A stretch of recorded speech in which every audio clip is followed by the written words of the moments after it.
और सीधे आपको लोकसभा लिए चलते हैं। स्वास्थ्य मंत्री मनसुख मंडाविया ओमिक्रॉन वेरिएंट को लेकर जवाब दे रहे हैं। हमारी सरकार पारदर्शिता और विश्वसनीयता के आधार पर चल रही है और प्रधानमंत्री जी ने स्वयं ये माननीय मुख्यमंत्री जी को अपनी मीटिंग में भी कहा है और बाद में ये विषय पर राजनीति आज तक हो ही रही है।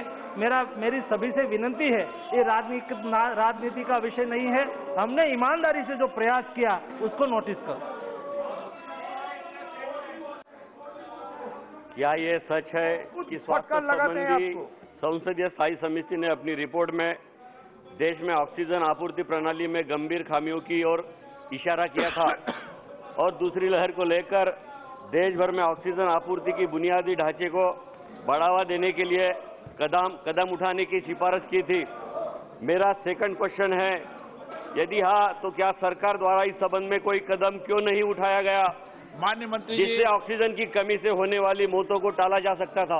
माननीय अध्यक्ष महोदय, जब सेकंड सर्ज आया और देश में ऑक्सीजन की डिमांड बढ़ी और 9,500 से अधिक मैट्रिक टन का ऑक्सीजन का उत्पादन किया, उसके बाद यही घटना से लेशन लेके हमने, क्योंकि भविष्य में ऐसी कोई स्थिति कभी निर्माण नहीं हुई थी, लेकिन जब ये स्थिति निर्माण हुई और हमारी ये डिमांड वहां तक पहुंच सकती है, उसमें से ही सभी डिस्ट्रिक्ट प्लेस पर पीएसए प्लांट लगे।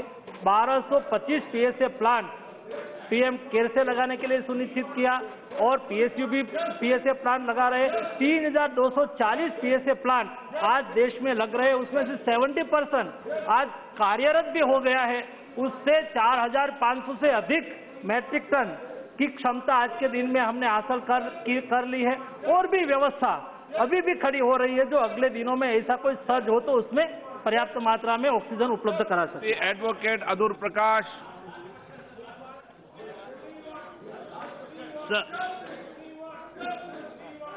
Sir, respected Speaker, sir,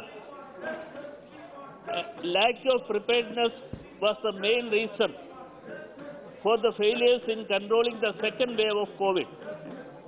Many lives could have been saved if the union and state governments had proper planning and coordination.